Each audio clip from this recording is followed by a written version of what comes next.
Halo, balik lagi dengan gue di Tegar Irsyad. Game week pertama udah mau dimulai, dimana dimulai di hari Sabtu dini hari nanti jam 2 pagi.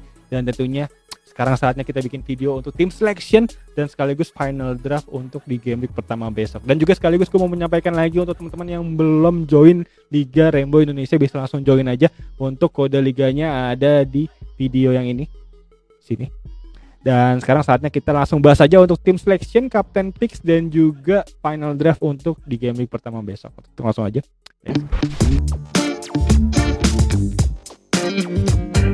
Oke, di game week kali ini gua ada sedikit perubahan ya dari update draft yang terakhir ya, perubahan minor aja. Dan di sini seperti yang gue bilang di video sebelumnya, bahwa gua kali ini masih tetap menggunakan strategi yang sama ya di musim lalu ya. Bahkan di awal musim lalu juga gua masih menggunakan strategi yang sama, yaitu untuk bisa bermain seaman mungkin, setemplate mungkin, setinggi mungkin dari segi kepemilikannya. Jadi gua bisa set untuk transfer timnya hanya dari tim selected by-nya aja nih. Jadi dari ownership-nya aja. Dan tentunya gue ambil nama-nama yang cukup template di sini dari kiper sampai pemain depan. Dan update draft gue kali ini juga hanya sedikit pemain-pemain yang bisa gue ganti. Dan untuk itu kita bahas satu-satu dari kiper dulu di sini, dimana kiper gue menggunakan Onana akhirnya. Yang dimana kiper awalnya gue menggunakan Ramsdale. Ini dimana Ramsdale sendiri sebenarnya cukup oke banget dan cukup bagus potensi clean sheet-nya ya. Bahkan lebih tinggi bisa gue bilang untuk di musim ini, di awal musim ini, karena memang Arsenal sendiri memiliki fixture yang cukup tinggi banget. Nottingham Forest, Crystal Palace, dan Fulham. 3 pertandingan, 2 diantaranya home, dan 3-tiganya memiliki fixture difficult rate yang cukup bagus banget. Poinnya 2 semua di sini. Jadi untuk teman-teman mungkin yang punya slot untuk bisa memasukkan Ramsdale, tentunya bisa menjadi potensi yang bagus harusnya untuk bisa gue infokan ke teman-teman semua tentunya. Dan dimana kenapa alasannya gue menggunakan Onana, karena memang gue harus merelakan 1 dari 3 pemain Arsenal gue ya. Karena gue di sini ingin memasukkan Martinelli gue gantikan dari Luis Diaz. Yang dimana saat itu kemarin update terakhir gue memiliki 3 nama Arsenal, yaitu diantaranya Gabriel, Saka, dan juga Ramsdale. Dari 3 nama ini gue harus merelakan salah satunya, dan diantaranya salah satunya itu adalah Ramsdale yang harus gue relakan. Yang dimana gue ganti ke Onana, yang dimana Onana sendiri sebenarnya juga cukup oke dari segi kepemilikan, karena untuk bisa kita lihat ya dari kiper sendiri di sini dengan kepemilikan 31,1% tertinggi ada di Areola, dan di posisi kedua ada Onana dengan posisi 25,4%. Yang dimana Areola sendiri sebenarnya nggak bisa kita hitung karena memang kiper budget aja ya, dan bukan untuk kiper utama gue rasa. Jadi ini hanya mengejar angka 4 juta aja, yang dimana sebenarnya kayaknya akan segera terganti nih untuk dari kepemilikan, karena memang ada Alex Turner nih, yang dimana Alex Turner ini infonya terakhir akan segera ditransfer oleh Nottingham Forest ya untuk bisa menjadi kiper utama. Dan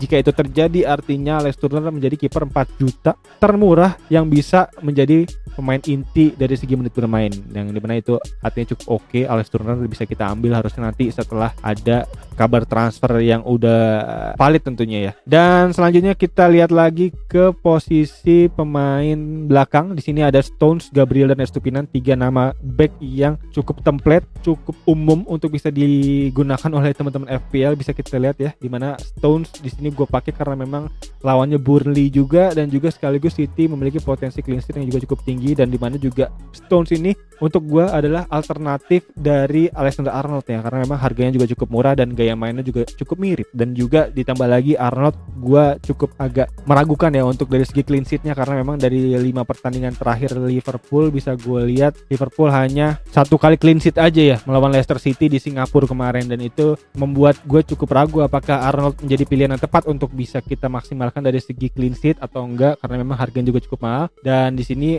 pilihan alternatifnya ada Stones di sini pemain City. Dan selanjutnya ada Gabriel. Arsenal di sini akan menghadapi Nottingham Forest, yang dimana gue juga cukup tinggi ya harapan gue untuk bisa melihat Arsenal sebenarnya clean sheet ya di game week pertama ini, karena lawannya Nottingham Forest juga, dan ditambah lagi Arsenal memiliki fixture yang cukup oke banget di 3 pertandingan awal besok melawan Nottingham Forest, Crystal Palace, dan Fulham, yang mana 2 diantaranya di partai home juga, dan itu membuat potensi pemain belakangnya cukup bagus banget untuk clean sheet di 3 pertandingan awal. Jadi Gabriel bisa gue masukin, dan juga memiliki kepemilikan yang cukup tinggi dengan 27,7%. Dan selanjutnya ada Estupinan, pemain andalan kita semua di tengah musim kemarin, di mana Estupinan menjadi nama yang cukup umum juga di sini, 51,9% kepemilikannya. Dan ditambah lagi lawannya Luton, tim promosi yang belum kita lihat ya apakah mampu bisa bersaing di Premier League musim ini atau enggak. Jadi gue rasa kemungkinan Brighton bisa cukup gacor di awal musim nanti juga cukup tinggi harusnya. Dan Estupinan ada di tim gue kali ini dari clean sheet dan dari asisnya kita harapkan tentunya. Dan di lini tengah gue ada Mitoma, Rashford, Saka, Bruno Fernandes dan Martinelli. 5 nama yang cukup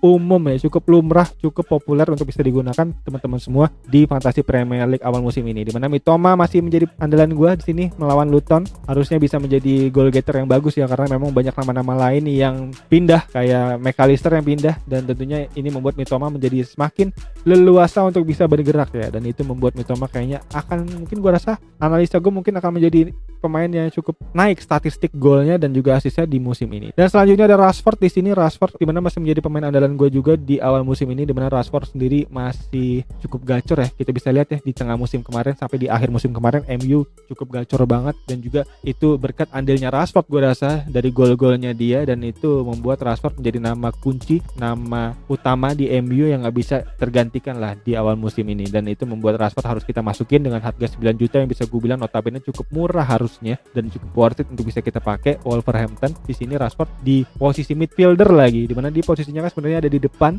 dan itu membuat menjadi Rashford nama yang cukup harus kita punya lah untuk di musim ini. Ditambah lagi dia memiliki 45,6% TFSB di awal musim ini, membuat cukup berbahaya ya kalau nggak punya Rashford tentunya di awal musim ini. Dan selanjutnya di lini tengah gue ada Saka, dimana Saka salah satu dari 3 pemain Arsenal gue juga yang gue harapkan gol-golnya. Ditambah lagi Saka ini akan menghadapi Nottingham Forest di partai home, calon juara kontender di musim lalu. Gue rasa harusnya bisa cukup gacor di musim ini, dan juga ditambah lagi Saka ini adalah penendang penaltinya Arsenal, jadi tentunya kalau ada penalti bisa menjadi potensi yang bagus ya untuk Saka bisa mencetak gol. Ditambah lagi juga kipernya Nottingham Forest masih belum jelas karena Keylor Navas kayaknya balik lagi ya ke tim induknya ya, jadi akan agak sedikit kesulitan gue rasa nih dari segi pertahanan Nottingham Forest di musim ini. Yang seperti gue bilang di awal tadi, Alex Turner masih belum jelas apakah jadi pindah, karena kabarnya juga Nottingham Forest sebenarnya lagi ngincer Henderson-nya MU, tapi masih belum jelas juga apakah udah valid atau enggak. Dan juga ditambah lagi Henderson juga lagi cedera, jadi tentunya nggak bisa available di game week pertama, dan untuk itu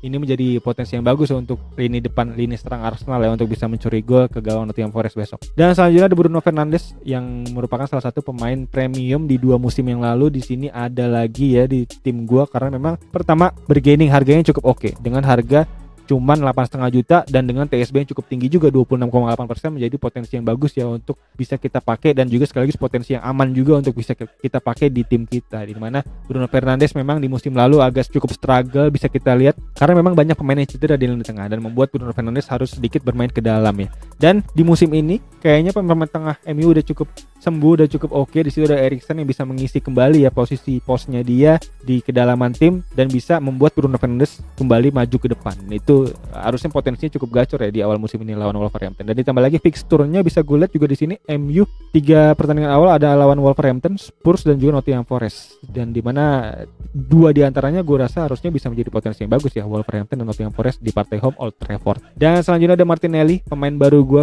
ganti dari Luis Diaz di sini, karena memang gue cukup ragu akhirnya ya untuk bisa mengambil Luis Diaz, karena dari segi data statistik menit bermainnya Luis Diaz cukup agak sedikit mengkhawatirkan, karena di situ ada Jota, ada Nunes, ada Gakpo, ada Szoboszlai, ada McAllister, dan itu membuat menit bermainnya masih cukup agak bingung gue apakah siapa yang jadi pemain intinya atau siapakah yang akan menjadi pemain penggantinya. Jadi di situ gue nggak mau ngambil resiko itu, dan gue mengambil Martinelli untuk bisa mengisi posnya Luis Diaz yang kemarin. Dan di sini Martinelli juga lawannya Nottingham Forest, dan ditambah lagi Arsenal juga kehilangan pemain depannya ya, Gabriel Jesus yang cedera ya, dan itu membuat ini menjadi tumpuan Martinelli, Saka dan Odegaard untuk bisa mencetak gol di awal musim ini. Dan selanjutnya ada Haaland masih menjadi kapten, lawannya Burnley, tim promosi yang harusnya bisa dilumat habis oleh City ya, dan itu membuat potensi Haaland menjadi kapten juga menjadi cukup tinggi ya, dan itu artinya kapten picks kayaknya nggak akan susah di musim ini, di awal musim ini, dan tentunya akan jatuh ke Haaland ya untuk di kapten picks kali ini. Dan selanjutnya Darwin Nunes yang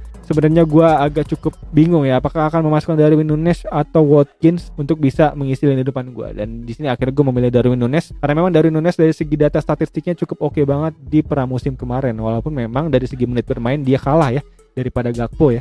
Dan untuk golnya bisa gue lihat di sini adalah 4 gol dan 1 assist untuk Nunes, dan ada 2 gol dan 1 assist untuk Gakpo. Dengan harga yang sama, artinya Darwin Nunes mengalahkan data statistiknya punyanya Gakpo, dan itu membuat Darwin Nunes menjadi potensi yang bisa gue ambil gitu untuk bisa gue pakai di lini depan gue. Ditambah lagi juga kepemilikannya juga cukup tinggi ya, 16,3% dibanding Gakpo yang cuman 5% atau 6% kemarin gue lihat. Dan selanjutnya lini pengganti gue ada Areola, Joao Pedro, Baldock dan Bayer, dimana Areola tentunya seperti gue bilang tadi menjadi kiper budget 4 juta yang mungkin akan gue ganti ke Alex Turner nanti kalau memang Alex Turner jadi pindah ke Nottingham Forest. Dan juga ada Joao Pedro yang di sini lagi naik namanya karena memang dia di pramusim kemarin main terus dan juga cukup oke statistik datanya, dan juga lawannya cukup mantap banget di sini ya, Luton, Wolverhampton dan West Ham. Dan tentunya kita harapkan bisa menjadi potensi yang bagus ya Joao Pedro ya, pemain bench kita kali ini dengan harga 5,5 juta yang tadinya gue masukin Morris ya. Yang dimana Morris sebenarnya juga cukup oke, tapi melihat dari data statistik Joao Pedro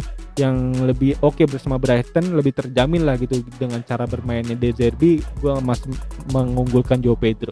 Ditambah lagi juga Morris yang udah tiba-tiba blank game week ya di game week kedua nanti lah bersama Burnley, itu membuat harus dikeluarkan segera gitu. Dan selanjutnya ada Baldock lawan Crystal Palace, Sheffield United juga menjadi langganan dengan harga budget yang cukup murah. Di sini 4 juta gue pakai, dan juga ada Bayer dengan harga 4 juta juga bersama Burnley. Dan berikut kurang lebih untuk tim selection gue dan juga sekaligus final draft kayaknya ya untuk di game week pertama besok. Dan mungkin kalau ada perubahan nanti akan gue sampaikan lagi infonya di Twitter atau enggak di Instagramnya Rainbow FPL. Teman-teman bisa langsung follow untuk Instagram Rainbow FPL. Dan kayaknya itu aja untuk video kali ini. Sekali lagi gue mau menyampaikan untuk teman-teman yang belum join bisa langsung join ke Liga Rainbow Indonesia.